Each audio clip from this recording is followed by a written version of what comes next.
Saudara-saudara pendengar yang kami kasihi dimanapun Anda berada, Anda kembali bersama kami dalam acara Telaga, Tegur Sapa Gembala Keluarga. Saya Gunawan Santoso dari Lembaga Bina Keluarga Kristen akan berbincang-bincang dengan Bapak Pendeta Dr. Paul Gunadi. Beliau adalah seorang pakar dalam bidang konseling. Perbincangan kami kali ini tentang kata hati. Kami percaya acara ini pasti bermanfaat bagi kita sekalian.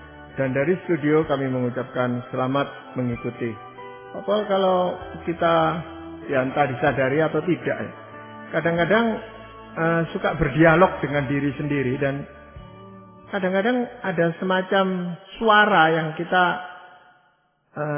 tidak bisa dengar terlalu jelas, tetapi kadang-kadang juga memberikan dorongan yang cukup kuat kepada kita sehingga kita harus berpikir sebenarnya apa sih Pak Paul itu? Memang salah satu misteri dalam hidup adalah hadirnya suara di dalam lubuk hati terdalam yang bukan bagian dari diri sendiri. Saya katakan bukan bagian dari diri sendiri sebab begini Pak Gunawan. Bukankah acap kali ya suara ini meminta kita melakukan sesuatu yang bukan saja tidak kita pikirkan sebelumnya, tetapi juga tidak kita inginkan. Itu sebab ada kalanya kita berusaha melarikan diri dari suara ini ya. Atau setidaknya kita berusaha mengalihkan perhatian sehingga tidak lagi berkesempatan mendengarkan suara ini. Jadi saya berikan contoh, kalau misalkan kita ini marah dengan seseorang dan kita ini berkata, pokoknya sampai kamu itu minta maaf, saya nggak akan mau bicara dengan kamu. Nah, itu kan sebetulnya yang inginnya kita lakukan ya, tapi tiba-tiba muncul suatu suara dalam diri kita berkata, enggak, kamu harus memulai dulu percakapan itu. Nah, itu sebabnya saya berkata, ini suara sebetulnya bukan bagian dari diri kita. Dan apapun yang kita perbuat, satu hal yang tidak dapat kita lakukan adalah membungkam suara itu. Nggak bisa.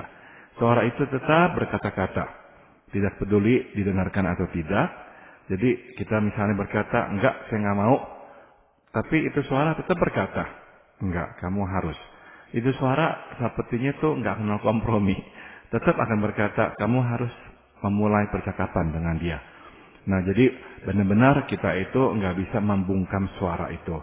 Nah, suara ini adalah kata hati atau nurani. Itu dimiliki oleh semua orang gitu Pak Paul?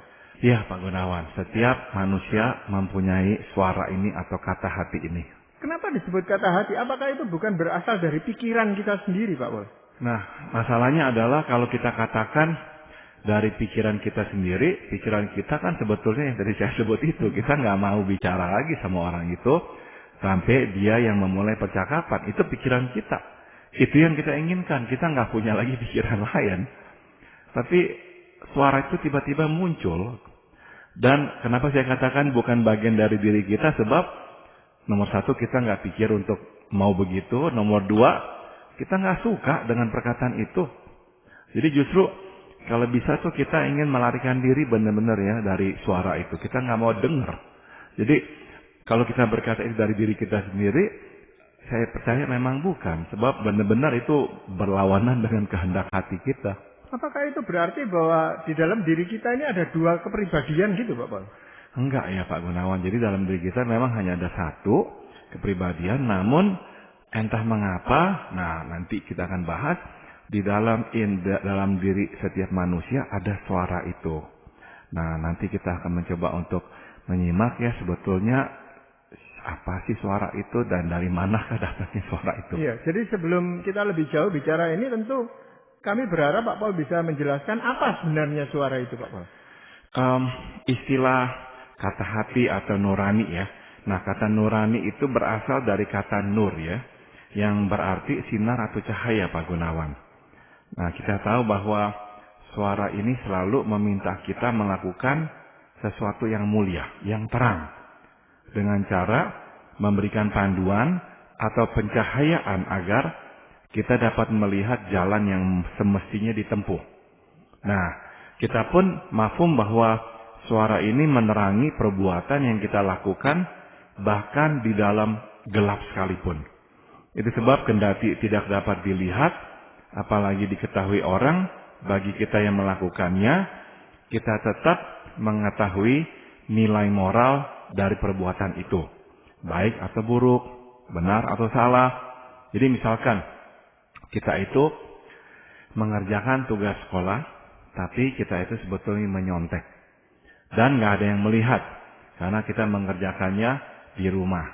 Nah, kemudian kepada guru kita berkata, ini hasil karya saya. Padahal kita menyontek. Nah, itu kan kita kerjakan di dalam gelap. Namun, sewaktu kita mengerjakannya, sebetulnya suara itu berkata, kamu sedang menyontek. Dan ini tidak benar. Nah, ini yang saya maksud dengan nurani. Pencahayaan. Tiba-tiba seperti cahaya datang, menyinari perbuatan kita yang kita lakukan dalam gelap itu, sehingga kita nggak mesti melihatnya. Apa adanya. Dan bahwa ini adalah sebuah perbuatan yang memang tidak benar. Nah, dalam bahasa Inggris, istilah nurani ini kan disebut conscience. Dan kata conscience berasal dari bahasa Latin, dua kata, yaitu con dan sire. Nah, istilah sire bermakna mengetahui. Dari kata sire ini muncul kata science, Pak Gunawan. Nah, sedangkan kata con berarti dengan atau bersama-sama. Jadi, istilah consire berarti mengetahui bersama dengan. Jadi maksudnya kata conscience itu mengacu kepada seperti ada orang di dalam diri kita yang mengetahui bersama dengan kita apa itu yang sesungguhnya kita lakukan. Jadi suara ini mengetahui semua dan sedalam-dalamnya, dan kepadanya kita tidak dapat berbohong. Ia selalu bersama dengan kita, itu sebab ia mengetahui apapun yang kita perbuat.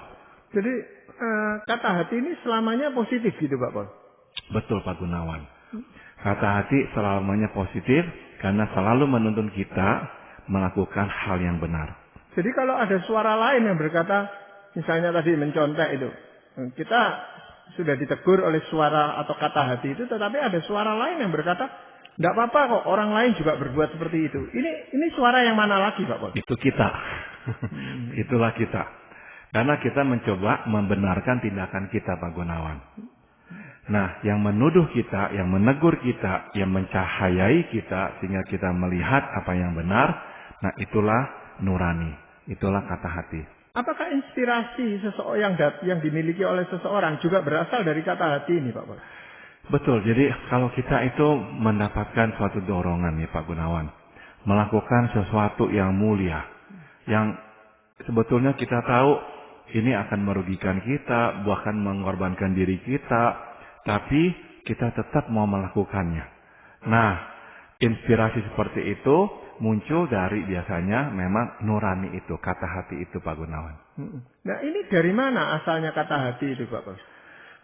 Sudah tentu ya, pesan moral yang kita serap, baik dari orang tua maupun sekeliling, bersumbangsi dalam perkembangan nurani.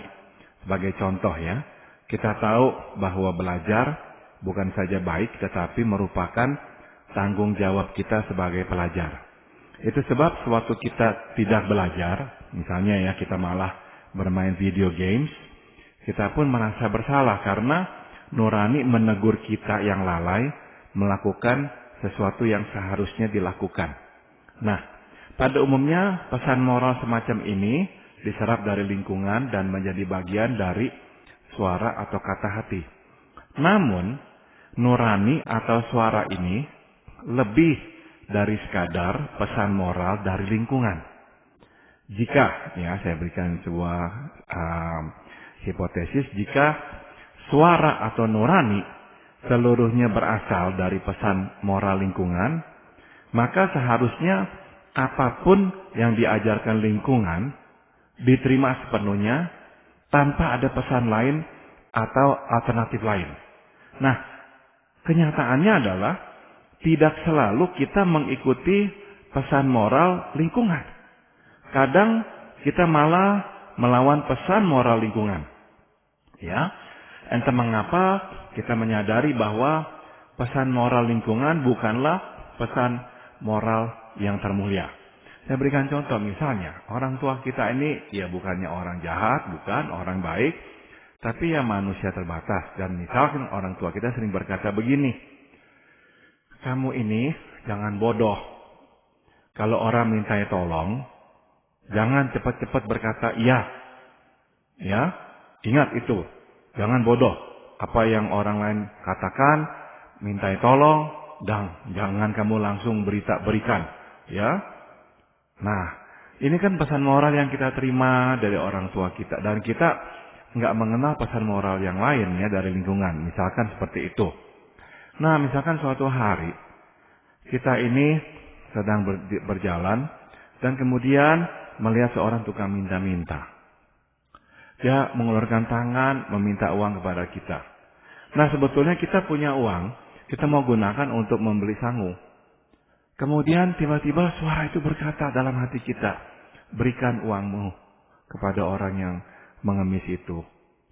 Nah, dari manakah munculnya?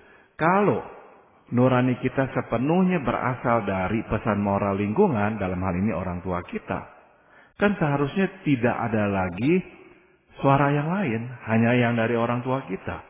Tapi kenapa tiba-tiba muncul suara yang meminta kita melakukan sesuatu yang tak pernah kita pikirkan dan sulit karena merugikan kita. Justru berlawanan dengan apa yang orang tua kita katakan. Nah, jadi bisa kita simpulkan ada sesuatu dari dalam diri yang memberikan cahaya atau terang sehingga kita melihat alternatif lain yang berbeda. Yang tidak diajarkan oleh lingkungan. Namun dari lubuk hati terdalam kita tahu bahwa alternatif lain ini terlebih murni dan benar. Nggak tahu kenapa tuh. Nggak ada yang mengatakannya, nggak ada yang mengajarkannya.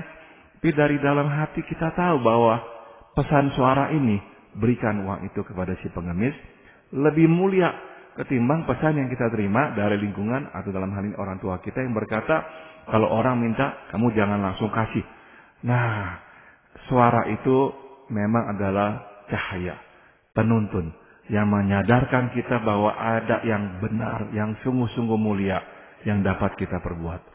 Apakah pengaruh lingkungan itu cukup besar gitu Pak Pol ya? Misalnya seorang anak yang dibesarkan di suatu lingkungan keluarga yang seringkali tidak menghiraukan kata hati atau katakan ya selalu berbuat kejahatan dan sebagainya.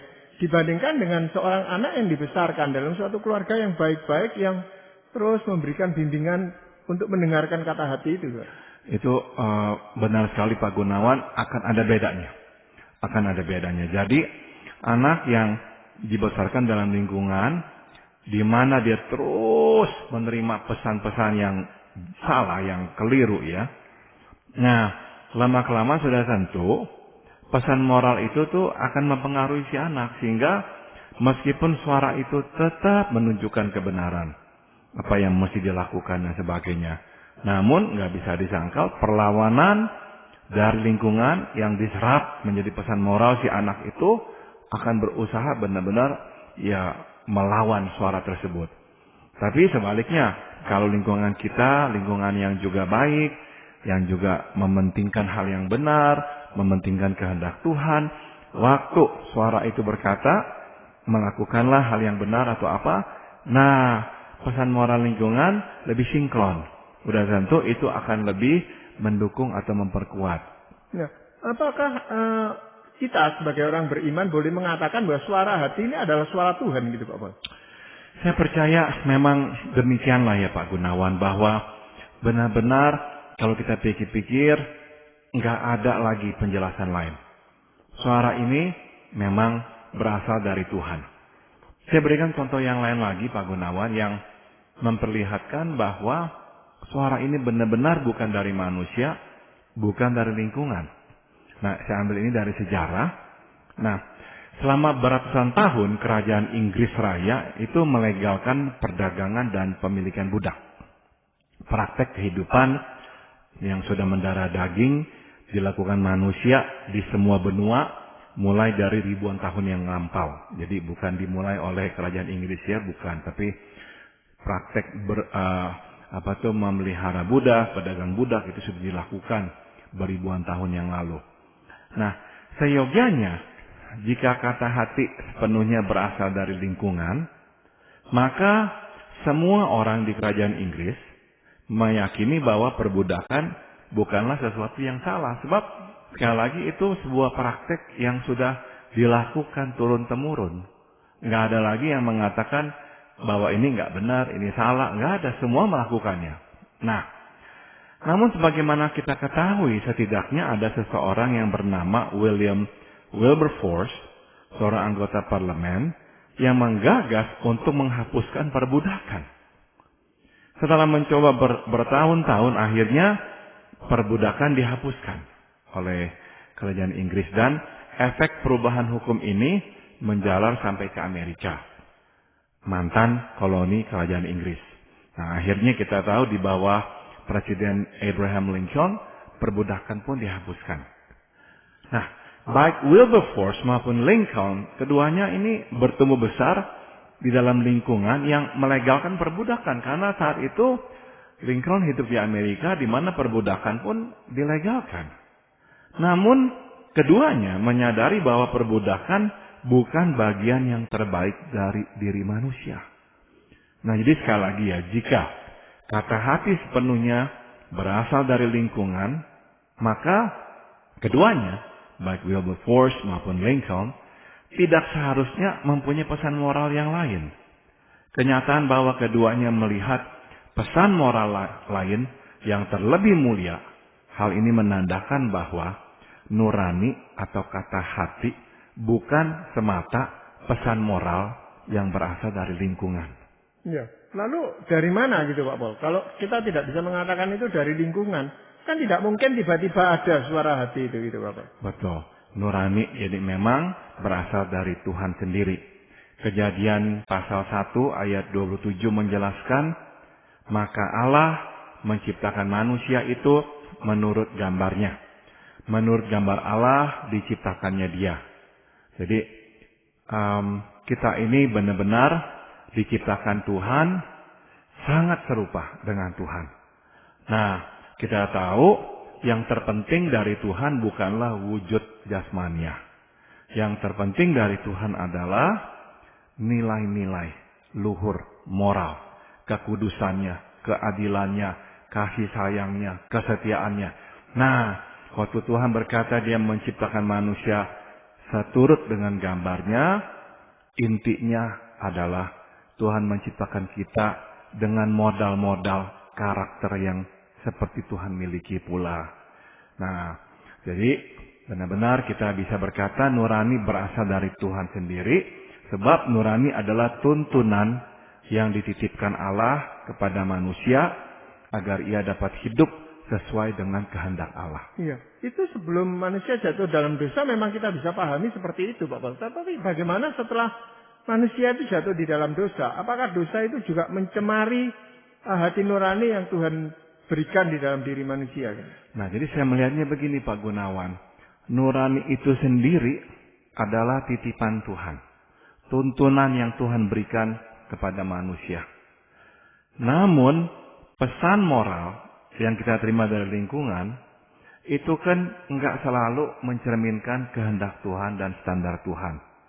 Namun, karena kita itu hidup dalam lingkungan kita dan dari kecil kita harus menelan dan menyerap pesan-pesan moral itu, nggak bisa enggak pesan-pesan moral yang kita terima dari lingkungan menyerap masuk merembas kemana? Ke dalam diri kita. Nah, makanya kadang-kadang tuh pesan-pesan moral ini nih seolah-olah berdiri bertabrakan dengan nurani. Kadang-kadang yang kita ikuti adalah pesan moral ini. Jadi seperti tadi contoh yang saya berikan. Kita ini sudah diperingati orang tua kita, jangan memberikan, ya, gampang-gampang memberi kepada orang yang meminta. Nah, kalau kita akhirnya hanya perhatikan pesan moral itu, maka nggak bisa enggak tindakan kita akhirnya nantinya terkecokan. Tapi saya percaya Tuhan menempatkan nurani dalam hati kita supaya tetap kita berkesempatan mengetahui sebenarnya apakah yang benar itu. Kita tahu bahwa nanti akan ada penghakiman akhir. Nah, Tuhan hanya berhak menuntut kita, bertanggung jawab atas perbuatan kita, kalau kita tahu benar dari salah. Makanya di surat Paulus kepada jemaat di Roma, kita bisa membaca di pasal 1 dan pasal 2, kondisi-kondisi yang begitu rusak di kota Roma. Nah, Paulus dengan tegas mengatakan bahwa Tuhan sebetulnya sudah memberikan kepada mereka kepengetahuan yang sangat jelas apa yang seharusnya. Tapi mereka meninggalkan apa yang seharusnya itu. Jadi dengan kata lain, tidak ada seorang pun yang bisa berkata kepada Tuhan pada penghakiman akhir nanti, Tuhan, saya nggak tahu loh. Benar-benar saya itu tuh nggak ngerti mana sih yang benar. Enggak. Tuhan akan berkata, saya sudah titipkan suaraku itu di hatimu. Namun saya juga tadi sudah mengakui kepada Pak Gunawan, besarnya pengaruh lingkungan itu. Jadi kalau kita dibesarkan dalam lingkungan yang memang buruk, kita menerima pesan-pesan moral yang udah terselewengkan, nggak bisa enggak, memang pergumulan kita melakukan yang benar menjadi lebih berat. Itu betul. Tapi untuk bisa mendengarkan suara hati ini dengan baik, kata hati ini dengan baik, itu kan butuh latihan, Pak. Kita berhadapan dengan sesama manusia gini aja, untuk bisa menangkap kata-kata itu sendiri aja butuh latihan yang bertahun-tahun ya. Dan itu tidak mudah gitu ternyata, Pak. Nah, ternyata pada akhirnya memang yang dibutuhkan dan yang diminta Tuhan adalah ketaatan, Pak Gunawan. Tuhan itu enggak menciptakan telinga yang berbeda-beda. Maksud saya telinga rohani. Semua manusia diberikan telinga rohani yang sama. Kalau yang satu kok dengar, yang satu nggak dengar, bukan karena Tuhan itu nggak adil. Yang satu diberikan telinga yang lebih peka, yang satu lebih tuli. Enggak. Persis sama. Bedanya adalah yang satu memilih menaati, yang satu memilih tidak menaati. Makin menaati suara Tuhan yang meminta kita melakukan kehendaknya. Nomor satu, kita makin mengenali suara Tuhan itu. Dan nomor dua, kita makin lebih jelas mendengarnya. Jadi makin kita sering berbicara dengan orang tua kita, kita juga makin kenal suara orang tua kita. Kita makin dekat dengan suara orang tua kita. Nah, jadi akhirnya apa yang orang tua kita katakan, kita cenderung juga lebih sering lakukan. Demikian juga sama dengan hati nurani ini. Makin sering kita menaati, makin jelas kita mendengarnya. Nah, supaya seseorang itu yang tadinya sudah tumpul pendengarannya terhadap kata hati, supaya dia bisa pulih lagi pendengarannya itu bagaimana, Pak Paul? Tidak ada jalan lain, Pak Gunawan. Begitu dia mendengar nurani mengatakan sesuatu, meskipun sulit untuk dia lakukan, melanggar egonya lah, merendahkan dirinya lah, pokoknya sulit untuk dia lakukan. Dia mesti melakukannya. Dia mesti mendengarkan suara hati itu. Jadi sebenarnya sejahat-jahatnya seseorang itu kata hati itu tidak bisa mati gitu, Pak Paul ya? Enggak, Pak Gunawan. Enggak, itu suara akan terus dia berkata-kata kepada kita. Kita nggak mau dengerin kita dengerin itu suara akan terus berkata-kata. Saya berikan contoh ya. Sewaktu Daud itu akhirnya masuk ke dalam istana Saul. Saul makin hari makin iri hati. Nah, Saul itu akhirnya bertekad membunuh Daud. Yonatan, anak Saul, membela Daud. Dia pernah meminta ayahnya, jangan kamu membunuh Daud. Dia orang yang baik. Nah, ada momen-momen Saul itu tuh mendengarkan hati. Mendengarkan kata-kata dari putranya Yonatan. Dia bilang, oke, saya nggak akan lagi mengejar Daud, membunuh Daud. Ada juga contoh waktu Daud di gua, Saul ada di gua, Daud berkesempatan membunuhnya, tapi Daud tidak membunuhnya.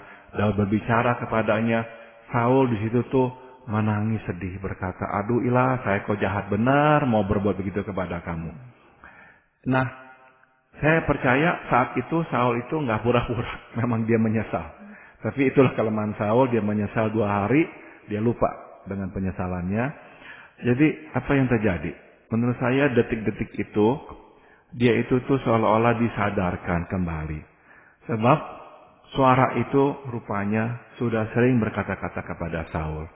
Kamu itu kok bisa begitu jahat, mau membunuh orang yang gak bersalah. Nah, tapi sekali lagi karena ambisinya, keinginannya mau mempertahankan takhta kerajaan, itu membutakannya. Jadi sebenarnya kepekaan itu bisa dilatih itu. Jadi bisa ditumbuhkan kata hati itu di dalam diri seseorang. Saya percaya begitu Pak Gunawan. Ini adalah menurut saya tanggung jawab kita. Tuhan memberikan suara yang sama kepada setiap orang. Kitanya lah yang sekarang bertanggung jawab untuk menaatinya. Kalau kita nggak menaatinya, memang makin hari hati kita makin keras. Makin bisa kita nggak peduli dengan suara itu. Tapi kalau kita menaatinya, hati kita makin lembut. Makin nggak bisa kita melawan suara itu. Nggak tega, nggak enak, bersalah. Jadi kita makin lebih cepat melakukannya. Ya, jadi sebenarnya kita harus bersyukur bahwa Tuhan itu membekali kita atau melengkapi kita dengan kata hati di dalam diri kita masing-masing gitu Pak Paul ya. Betul sekali. Hanya tinggal kita perlu melatih kepekaan kita untuk mendengar. Karena ini kan positif semua itu Pak yang keluar dari kata hati kita itu. Ya. Padahal ada bagian firman Tuhan yang mengatakan bahwa dari dalam hati juga keluar hal-hal yang buruk-buruk gitu Pak Paul. Betul. Nah ini bagaimana Pak Paul? Karena sekali lagi kita ini kan sudah diciptakan Tuhan sebetulnya ya sesuai kehendak Tuhan. Tapi kita ini memilih untuk berdosa, melawan Tuhan. Maka dosa itu menjadi bagian hidup kita Pak Gunawan. Nah pesan-pesan moral yang kita terima dari lingkungan sudah tentu pesan moral yang gak sempurna, yang udah tercemar dengan dosa. Kita serap masukkan ke dalam diri kita, menjadi bagian dari hidup kita juga. Yang akhirnya ya kadang-kadang maunya kita itu melakukan hal-hal yang hanya memuaskan diri, mementingkan diri, gak peduli dengan orang. Makanya suara itu terus ya memberikan kepada kita itu peringatan demi peringatan. Ya, terima kasih sekali Pak Paul untuk perbincangan kali ini. Dan para pendengar sekalian, kami mengucapkan banyak terima kasih. Anda telah mengikuti perbincangan kami dengan Bapak Pendeta Dr. Paul Gunadi dalam acara Telaga, Tegur Sapa Gembala Keluarga. Kami baru saja berbincang-bincang tentang kata hati. Bagi Anda yang berminat untuk mengetahui lebih lanjut mengenai acara ini, silakan menghubungi kami lewat surat. Alamatkan surat Anda ke Lembaga Bina Keluarga Kristen atau LBKK, Jalan Cimanuk 56, Malang. Kami juga mengundang Anda mengunjungi situs kami di www.telaga.org. Saran-saran, pertanyaan, serta tanggapan Anda sangat kami nantikan.